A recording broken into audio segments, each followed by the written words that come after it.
Olá, eu sou Alessandra Lopes, coordenadora executiva do Instituto de Educação e Pesquisa em Práticas Pedagógicas, professora Adriana Chaves. O nosso instituto é uma unidade complementar da Unesp.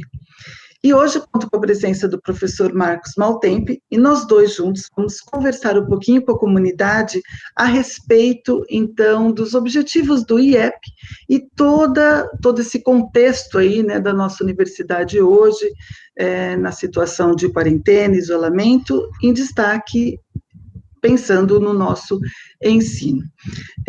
Falar, né, neste momento do IEP 3, é importante que a gente pense sobre esses objetivos diante desta universidade imensa, assimétrica, diversa, né, e que também faz parte do nosso dia a dia e que é muito querida por todos nós. Qual seria, então, esse objetivo do IEP 3 diante da Unesp, né? 24 campos, 34 unidades, mais de 180 cursos diferentes, formas de entrada, né? Muitos professores, muitos nossos alunos de graduação, pós-graduação. Então, o que traz, né, o IEP 3? Né? Ele tem uma história que nós não vamos retomar aqui, né, nesse momento, mas ele tem uma história bastante importante, e ele a cada dia vem assegurando o que começou, né, com um grupo de professoras aposentadas e não aposentados, que o próprio professor Marcos Maltempe participava, né, o que nos une é a prática pedagógica. Então, o ensino nos une aqui nessa palavra de hoje, né, nessa conversa de hoje, para resgate aí dos objetivos e entender que caminho nós estamos dando, né, no presente e no futuro do IEP 3. Obrigada, Marcos, e eu convido agora você a fazer a apresentação. Olá, eu sou o Marcos Maltempe, vice-coordenador executivo do IEP 3. Como a professora Alessandra mencionou, eu vivi o início da história que deu origem agora ao IEP 3, com a união do CENEP com o NEAD, e a nossa preocupação desde aquele início, como apontado, é com a prática pedagógica, é com o ensino, e a gente veio aqui discutir, portanto, conversar com vocês, ponderar, né, ideias e pensamentos que temos a respeito de como fica, então, o que a gente pode considerar nesse momento de isolamento social, né? Quais são as nossas possibilidades e as nossas ideias para isso. É importante que a gente ressalte que o foco, né, o objetivo principal do nosso instituto está ligado ao ensino e à formação pedagógica contínua de nossos professores da Unesp e de outros profissionais. E o que isso quer dizer, né, fundamentalmente, né, que a valorização ela está acima de qualquer ação, né, ou fundamenta qualquer ação desse instituto, e principalmente, né, e que nós nos organizamos para que esse instituto pudesse atuar aí em algumas frentes, né. A primeira frente é a frente da pesquisa sobre práticas pedagógicas, é algo que a gente, a cada vez mais agora, né, a partir dessa gestão, nós vamos fazer um investimento, e é importante também dizer que há uma disposição muito grande a gente reunir pessoas, né, da área da educação dentro da Unesp, que trabalham com o ensino de forma geral, né, não só são professores, mas pesquisam sobre o ensino superior, em diferentes áreas do conhecimento, e também outras áreas que envolvem aí a formação dos nossos docentes, a assessoria pedagógica, que é algo muito importante, né? Há muitos anos a gente vem apoiando as ações das coordenações de curso, envolvidos com a elaboração e o apoio em atividades sobre a as reformulações dos projetos políticos pedagógicos, né? E algo também que a gente gostaria muito de reforçar e que começa agora neste momento, né, pela força das circunstâncias, na produção de um material e na disposição e capacitação dos professores para trabalhar com tecnologias de informação e comunicação, né, seja ela digital ou não. O IEP3, ele tem 1 ano e meio, aproximadamente, né, não chega a isso, e vem, então, da junção do CENEP e do NEAD. Então, o NEAD, que era o antigo Núcleo de Educação à Distância, já tinha uma tradição de lidar com a questão do ensino, né, não presencial, e nesse momento que a gente está de pandemia e de isolamento, a educação à distância faz sentido, né? Quer dizer, a utilização de ferramentas, de tecnologias que facilitem a comunicação das pessoas, a interação à distância faz sentido não por opção, mas por necessidade. Então a gente verifica que a gente tem, né, que é a única solução viável, né, nesse momento em que a gente tem que se isolar para a continuidade dos processos de ensinar e aprender é aquilo que se convencionou chamar de educação à distância, embora esse termo carregue com ele, muitas vezes, assim, é pejorativo, né? E a gente pode chamar isso de até outros nomes, mas o importante é que a gente tenha essa opção, e agora não se trata de ser boa ou má, né? Mas da minha parte, pelo menos, né? Mas de tornarmos ela o melhor e mais eficaz possível, certo? Dependemos para isso de recursos, dependemos de alunos e dos professores, principalmente, né? Sendo que a ideia não é substituir o presencial. Temos essa ideia principalmente num momento emergencial que a gente vive, né? Mas, assim como em outras áreas que a gente vê na gestão, enfim, toda a sociedade se movimentando em torno de contornar, ou pelo menos superar momentaneamente as barreiras que o isolamento nos coloca, né? Seria fazer o possível para a gente não interromper as atividades, no sentido da gente manter contato com os alunos. Certo, Alessandra? Sim. A forma de comunicação, né, entre os professores e estudantes, ela, né, trouxe, né, neste momento, é uma forma que mudou, né, mudou em função da pandemia, né, mudou em função da quarentena. Só que a comunicação é um dos aspectos importantes dentro do que nós chamamos, né, de práticas pedagógicas, né, o modo como os professores se comunicam, o modo como nós ensinamos, né, ele pode ser alterado, né? É claro que, como o Marcos disse, né, em função da pandemia, as pessoas começaram a questionar, a perguntar, a querer saber, né, sugerir, e é claro também que nós temos que entender, e sempre fizemos esse exercício, né, eu estou na Unesp há 20 anos, só como professora, ainda mais tempo aí como estudante da Unesp, nós temos muitas formas, né, de se fazer o ensino, de se ensinar. E a utilização dessas tecnologias, ela traz uma comunicação diferente que influencia nessas práticas pedagógicas, e a gente precisa de um tempo também para pensar sobre isso, né? Uma Unesp que tem aí 99% de ensino, 99,9% de ensino presencial, pensar no ensino à distância também é ter que rever, né, esta forma de comunicação, em termos de recursos e em termos de fundamentos também para aquilo que a gente colocou lá no projeto político-pedagógico que iria ser atingido ou que contempla, né, o ensino que nós temos dentro da Unesp.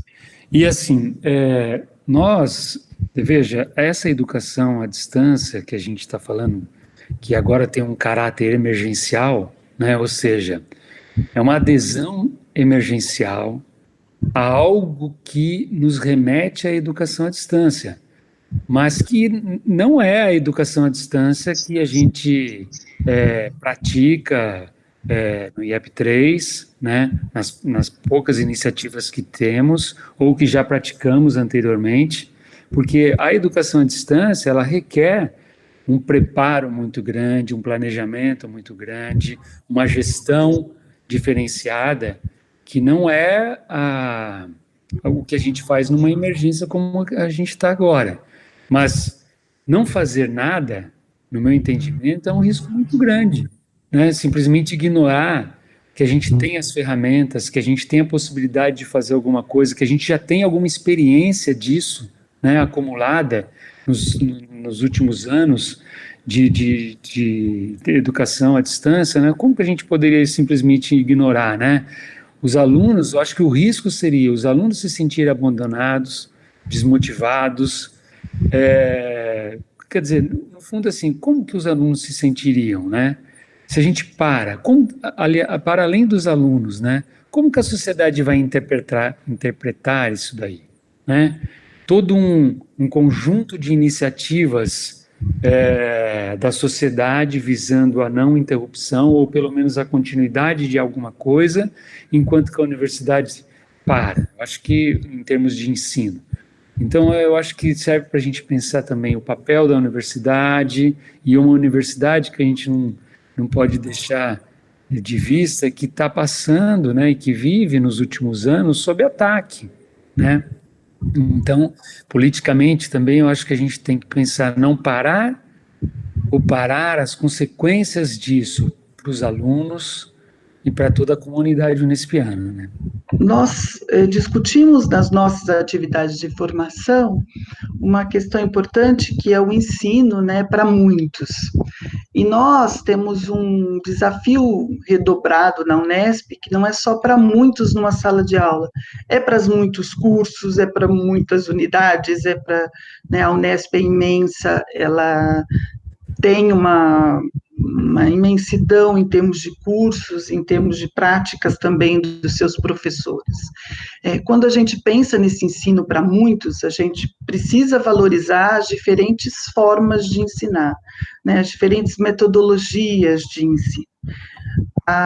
O ensino à distância, e aí eu vou reduzir bastante, né, bem menos do que com a propriedade que o Marcos está dizendo, pensar em recursos diferenciados é muito importante, porque a gente pode também garantir que mais pessoas aprendam, né? Se a gente conseguir fazer e ter e disponibilizar essa variabilidade de metodologias, né? É claro que a gente está indo e voltando na questão da pandemia, o que torna, né, um pouco difícil para a gente o exercício de falar da função do IEP3 e tentar ajustar ou, né, aproximar o que o IEP3 está fazendo neste momento. E aí a gente pode até, né, incorrer aí a alguma fala que possa parecer uma defesa ou o contrário a algumas decisões também que alguns professores, algumas unidades avaliaram e tiveram que não seria possível ensinar naquelas condições da sua disciplina ou da natureza do conhecimento, etc., né? Que é alguma coisa avaliada também no ensino à distância. É algo a se ensinar que tem a ver com o conceitual, talvez a ferramenta fosse ótima, né? Porque eu apenas, né? É claro que tem sempre a diferença do presencial para o virtual, né, a apresentação de um conteúdo, a discussão do conteúdo, como nós estamos fazendo agora, as apresentações, mas é um ensino de habilidades, já fica diferente, né? É preciso uma orientação pontual, imediata, que são as nossas atividades práticas, né? As de estágio, bem mais complicado virtualmente. Não impossível, mais complicado, e talvez porque a gente não tenha ainda explorado todos os recursos da tecnologia. Mas hoje, para muitos, isso é muito complicado. É uma habilidade ou mais um procedimento também, também. Então, nós temos também outros recursos que podem ensinar. E uma questão também diferenciada, né, no ensino, é a questão da avaliação, né? É muito diferente, né, essa questão da avaliação no ensino virtual. Nós estamos fazendo tentativas ainda de comunicação, de apresentação de conteúdos, de discussões e tudo mais, mas a questão do ensino, da avaliação dentro de um ensino à distância também exige que a gente se debruce, que a gente estude, que a gente realmente estabeleça um ambiente favorável para isso. O que a gente quer dizer é, assim, que olhar para uma situação, né, com muito cuidado neste contexto, não banalizar, né, essa situação, porque quem faz ensino à distância tem feito e também conta com condições muito diferenciadas do que a gente está vivendo, e também, né, entender que alguns querem experimentar ou testar, ou enfim, né, e sempre algo que a gente tem esquecido, né, quando a gente fala do ensinar e do aprender, é a relação com o aluno, né, eu acho que a condição que estabelece entre o ensinar e o aprender conta com essas ações dos alunos, e o que eles pensam, como eles se sentem também, nesse meio dessa comunicação, é bastante importante a gente levar em consideração. Eu acho que um ponto principal do que a gente está vivendo é esse da flexibilização, né?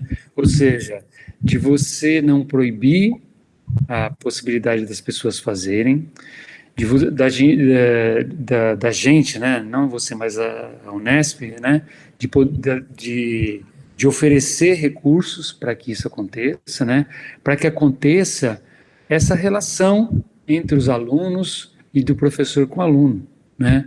Eu acho que, em termos de educação à distância, que muitas vezes vem sendo chamada de educação híbrida, né, a gente já pratica, pelo menos no ensino superior, isso daí, essa questão do momento presencial e a distância de aquisição de conhecimento, né, de estudo, isso aí já acontece muito, né, tem um momento de interação presencial em sala de aula com o professor e depois o aluno geralmente tem o momento de estudo de maneira individual e autônoma. Então, quer dizer, o que a gente está tentando construir caminhos e ajudar é justamente para permitir que haja essa interação, né? E que os alunos tenham a orientação de modo que eles possam exercer essa autonomia do estudo, né? Eles têm orientação para isso, né? Eu vejo algumas cobranças ou algumas perguntas remetidas à educação à distância, né? Que muitas vezes a gente não se coloca no presencial, ou que a gente não parece já estar transparentes, né? Assim, não dá tanta importância, que desse ponto de vista, só o fato da gente estar falando disso, da educação à distância e questionando o presencial já é bastante válido. Então, por exemplo, já vi colegas perguntarem assim, os alunos aprendem mesmo na EAD? Então, assim, quantas vezes já se fizeram essa pergunta com relação ao presencial, né? Os professores estão preparados para ensinar? No presencial, como que eu acho que na academia a gente sabe muitas vezes como é, né? Como que os concursos são feitos, né? E é lógico que na educação à distância vão aparecer a questão das desigualdades sociais, dos menos favorecidos, né? Dos problemas de acesso. Enfim, essas coisas elas vão estar surgindo e a gente vai ter que estar lidando com elas à medida que for surgindo, que a gente vai construindo, né?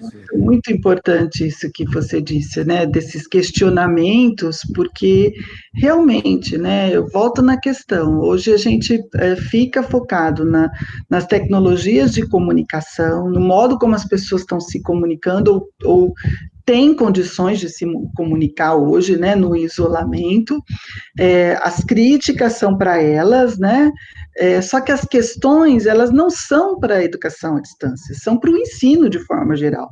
As questões que as pessoas estão trazendo, as pessoas que eu digo, né, nós professores, a comunidade de forma geral, são questões para o ensino. Acho que é um debate para o ensino, e não para a educação à distância, né? Realmente, eu concordo com você. Realmente, como nós avaliamos que os nossos alunos estão aprendendo? Porque a gente sabe que se aprende muito mais do que ensina. Às vezes você tem um aluno na sua frente que ele sabe, ele tem outras fontes de informação, e meramente ele está ali na escuta, ou digamos, 90% do que ele aprendeu não foi com você, não foi com o que você planejou, né? Foi com outras experiências. Alguns alunos de outros cursos, que nós temos contato com vários, né? Eles falam, o meu curso eu fiz em cursos de extensão, eu aprendi a ser tal profissional nos projetos de extensão. Então, a sala de aula, ensino curricular, para ele, não foi algo significativo, em termos do percentual do que ele aprendeu no desenvolvimento profissional, na formação inicial. Então, a nossa discussão hoje, né, e aí eu trago para o IEP3, né, esse compromisso de discutir com a comunidade, é sobre o ensino, né, como estamos fazendo o nosso ensino, seja ele usando as tecnologias, não usando, à distância, presencial, híbrido, assíncrono, síncrono, com todas, né, os desdobramentos aí tecnológicos, como é que nós estamos fazendo este ensino, como nós avaliamos o aprender. E quando a gente fala da questão do ensinar também, eu trago para os professores, né? O planejamento de ensino, ele é do professor. É claro que ele sempre conta com uma pequena também participação, que traz com sua vivência de anos, né, com aquilo que deu certo na sala de aula, não o que ele viu e tudo mais. Mas esse planejamento, essa prática pedagógica do planejamento, ela é fundamental. E bem planejado no sentido agora dos elementos constitutivos todos que nós conhecemos, se bem planejado, no final, né, a metodologia, ela vai ser, com certeza, a menos problemática, né? Se eu vou fazer metodologia ativa, se eu vou trabalhar à distância ou não.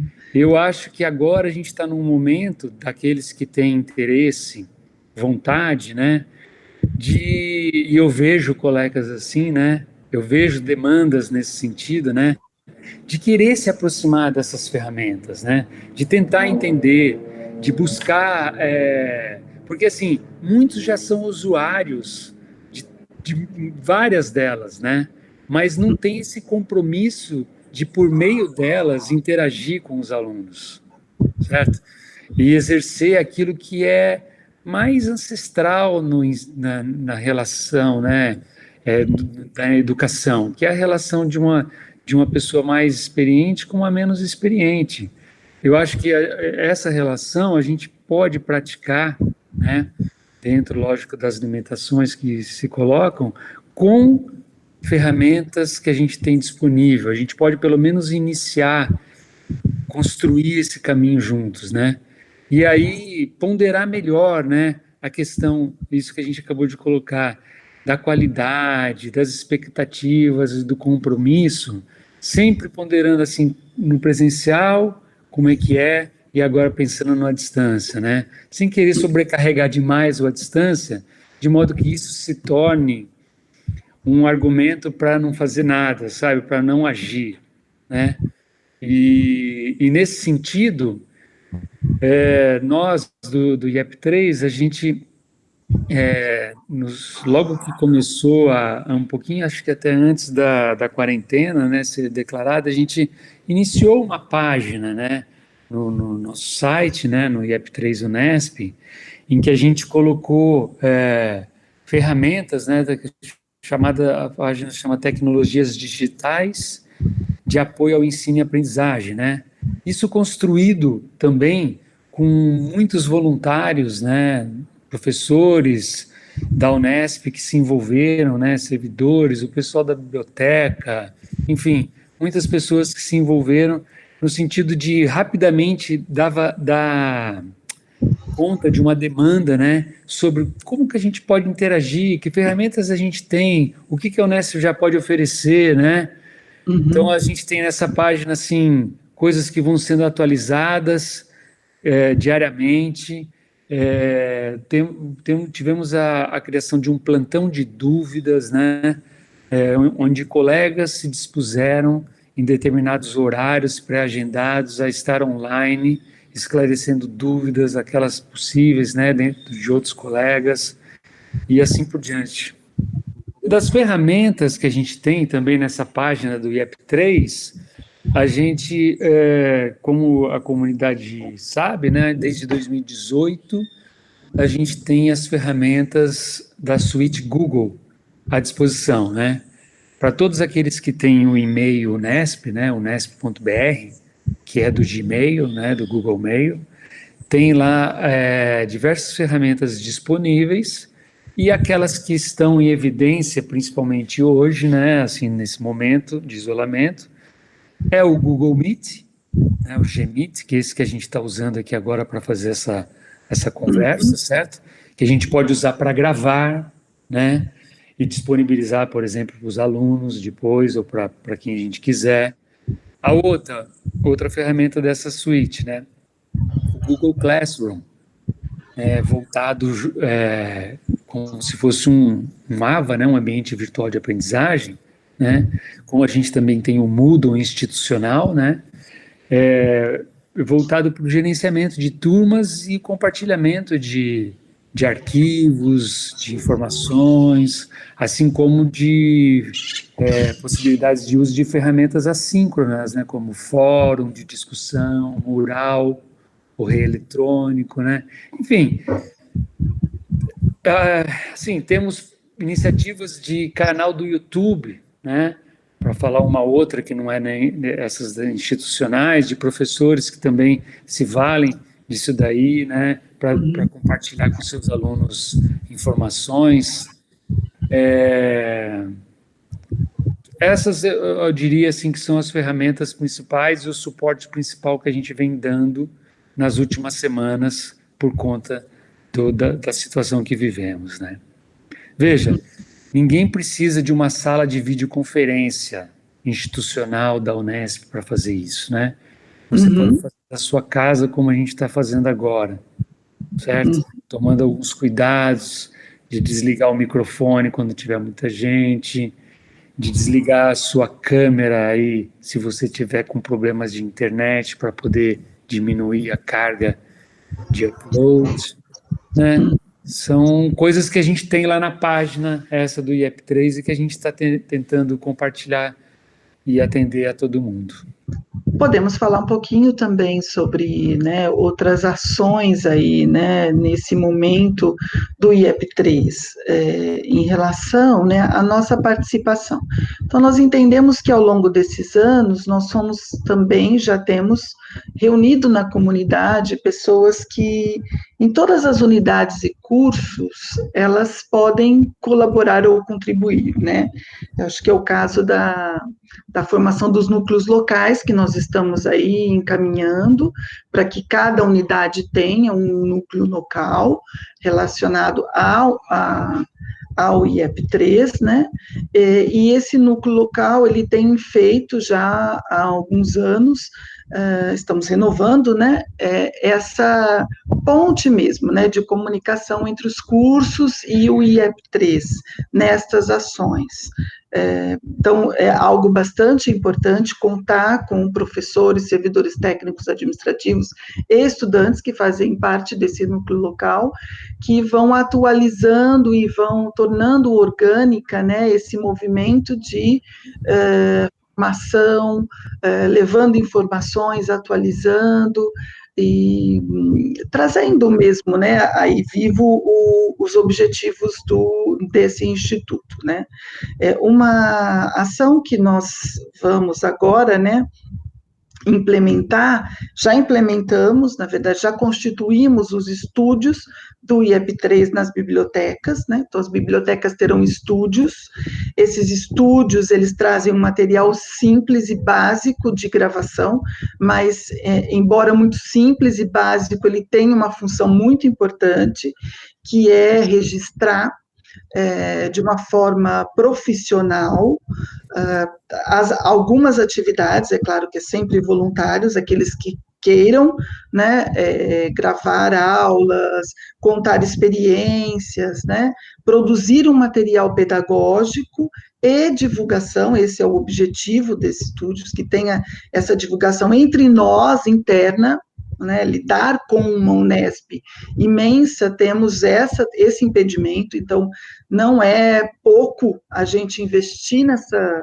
nesses equipamentos, e nós vamos, então, criar aí esses 10 estúdios, né, todos, a meta é, daqui a um tempo, termos muito mais, mas inicialmente são 10 estúdios, para que a gente possa, então, aí, envolver os núcleos locais, os servidores das bibliotecas, para que possam aí acompanhar essas atividades. A gente registra na nossa TV Unesp, nós vamos ter uma pessoa também, um profissional para fazer essa edição, né? E aí depois nós vamos divulgar esses materiais. A gente entende que esta ação, ela vai facilitar muito também a questão dessas práticas pedagógicas, porque nós vamos ter aí um movimento maior de socialização, né, entre os cursos semelhantes, entre as disciplinas semelhantes, vendo o que o outro está fazendo, né, e isso é muito importante para nós, e dentre outras atividades, né, essa é uma delas, a constituição do estúdio. E, de certa forma, tudo que envolve aí, né, a relação professor e aluno, os projetos políticos pedagógicos, e em especial nesse momento de pandemia, nós estamos envolvidos, ou pelo menos nós nos convidamos, né? Nós temos uma prática de olhar para as situações e nos convidar também. Eu assim, queria acrescentar que, passada a pandemia, né, as atividades presenciais retornarão. E a gente vai ter muito a refletir sobre as tecnologias digitais, sobre a EAD, né? Inclusive, cuidar, né, para que essa adesão de vários, né, imagino, adesão emergencial a práticas online, né, de educação, não seja posteriormente usada para precarização, o barateamento e mercantilização do ensino superior público e de qualidade, né? Quer dizer, temos todas essas preocupações também, né, de zelar, né, pelo ensino superior público e de qualidade, né, porque a gente sabe que muitos oportunistas estão de olho nisso que está acontecendo, né, nessa guinada, e a gente vê também isso como sendo um movimento que já acontecia antes, né, para precarizar práticas, né? E nós, do IEP3, que temos a nossa história, né, na prática pedagógica, certamente não compactuamos com isso, né? Por outro lado, acreditamos certamente no potencial de adaptação dos alunos, claro que respeitando as limitações, né, de recursos, né? Quem não tiver acesso certamente não, por mais que queira, não tem condições de fazer, mas a gente acredita nesse potencial e temos trabalhado nesse sentido, né? E eu acho que posteriormente, com a volta à normalidade, com a possibilidade de termos esses estúdios, que apesar de simples, vão ser muito, muito superiores a, por exemplo, uma gravação com celular, ou caseira, né, que a gente possa chamar assim, amadora, vai ser algo bastante mais se aproximando de um profissional, a gente vai ter muito mais chances de diversificar e de poder ter práticas que atinjam todos os nossos alunos, né? De modo a não ficar ninguém para trás, como muitas vezes acontece, certo?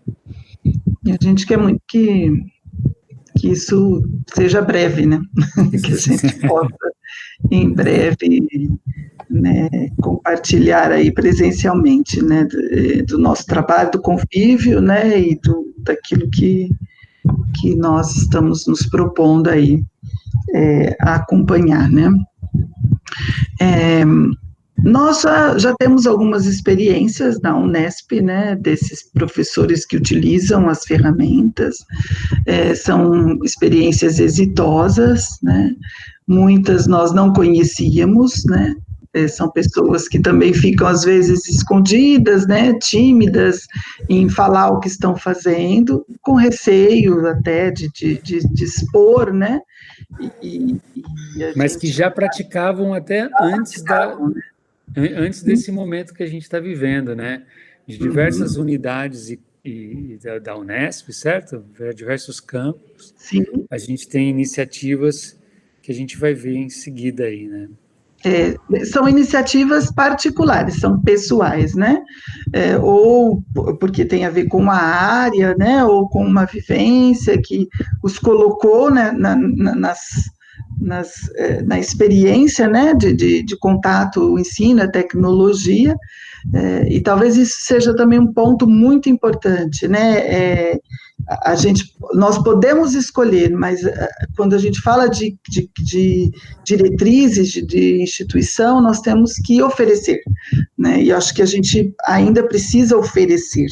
Acho que isso que o IEP ele veio e se fortaleceu agora nesse momento, no sentido de poder colaborar, né? Se fortaleceu porque ele pôde oferecer, institucionalmente oferecer algo à comunidade. Quero agradecer a oportunidade de estar conversando com vocês, em especial a professora Alessandra, e quero desejar também muita saúde a todos, que a gente possa sair dessa pandemia melhores do que entramos, né? Deixar também aqui e incentivá-los, né, a acessar a nossa página do IEP3, aquela de tecnologias digitais de apoio, né, e principalmente o plantão de dúvidas para aqueles que queiram utilizar, né, porque vou deixar o e-mail também nosso, mas o atendimento, considerando o nosso número a nossa comunidade, que é bastante grande, nem sempre a gente consegue atender prontamente. Então, incentivo bastante a usar o plantão de dúvidas e o e-mail é o iep3.secretaria@unesp.br. Obrigado e um abraço. Quero deixar meu abraço também carinhoso a todos e todas, que a gente possa realmente passar por esse momento difícil e por ter passado por esse momento difícil, valorizar cada vez mais as nossas relações, seja na universidade, seja com os familiares, seja com os amigos. Lembrar também que nós vamos, embora em isolamento, nós vamos dar continuidade às atividades que nós iniciamos antes da quarentena, que é a constituição dos nossos núcleos, implantação dos estúdios, e esperamos também fortalecer essas atividades da nossa página, né? Agora com plantão de dúvidas, mas seguindo depois da quarentena. Nós passamos agora, então, um abraço carinhoso novamente a todos, né? Desejo também, como o Marcos, bastante saúde, agradeço o Marcos também. E agora nós vamos ouvir alguns depoimentos de professores e professoras que estão aí usando as tecnologias de ensino nas suas atividades, no seu dia a dia. Eu sou o professor Ernê, eu trabalho no campus de Itapeva, e eu tenho alunos no curso de Engenharia de Produção e no curso de Engenharia Industrial Madeireira. Hoje é dia 29 de março de 2020. Eu estou gravando esse vídeo da minha casa porque estou em isolamento, assim como a maioria das pessoas, por causa do coronavírus. O que eu quero fazer nesse vídeo é falar um pouco do que eu tenho feito para manter as atividades e o andamento das minhas disciplinas com os alunos. Nesse semestre eu tenho 2 disciplinas. A primeira é pesquisa operacional e a segunda é uma disciplina optativa chamada práticas de oratória. Para pesquisa operacional, eu tenho usado o Google Classroom como uma plataforma de comunicação e de troca de material. O que eu tenho feito especificamente é passar material para eles e uma lista de exercícios no final de semana. Eles estudam durante a semana e na sexta-feira eu passo uma tarefa para ser entregue no sábado. Eu já fiz isso 2 vezes e na primeira vez, dos 30 alunos, 28 entregaram e na segunda vez, 26 entregaram. Então, embora tenha caído um pouco de uma semana para outra, a grande maioria ainda continua fazendo e se mostra engajada em continuar estudando. Para a segunda disciplina, que é práticas de oratória, eu tenho usado o WhatsApp para comunicação e nós temos também uma pasta compartilhada no Drive, onde a gente troca alguns arquivos. Essa semana eles tiveram uma atividade para ser entregue e dos 24 alunos, todos entregaram. Então, mais uma vez, isso mostra que esses alunos também estão motivados e engajados com a disciplina. Eu sou a professora Vânia Valente, da FAAC, da Unesp de Bauru, e tenho usado muito a tecnologia e recursos tecnológicos para me manter conectada com os alunos, principalmente os orientandos de iniciação científica, mestrado e doutorado. Nesse momento de parada presencial, é importante que a gente mantenha contato com os alunos para que eles continuem atividades cognitivas relacionadas com a faculdade. É duro se tiver uma pausa brusca e como se fossem umas férias. Então é importante que eles sintam o nosso cuidado com eles e a nossa atenção e que eles recebam material para poder continuar trabalhando e continuar desenvolvendo algumas atividades pelo menos. Meu nome é Vitor, eu sou graduado em fisioterapia, doutor em ciências, pós-doutor em fisiopatologia, livre docente de fisiologia e atualmente eu sou professor associado da Unesp de Marília, na Faculdade de Filosofia e Ciências. Eu tenho divulgado um conteúdo científico por meio de redes sociais no canal do YouTube, o qual eu criei no ano de 2017.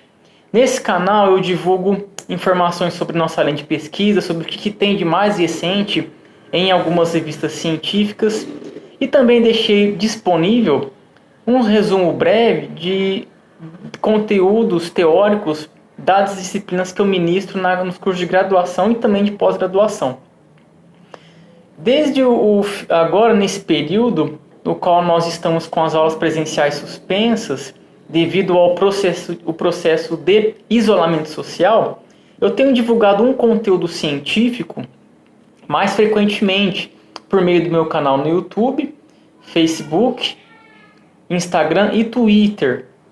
No YouTube, eu gravei vídeos que possam explicar de maneira mais específica um assunto que eu tenho estudado mais, que é o que é o novo coronavírus. Como eu tenho ficado muito tempo em casa, eu tenho aproveitado esse tempo para me dedicar a passar conteúdo científico, fidedigno, confiável, para a população em geral.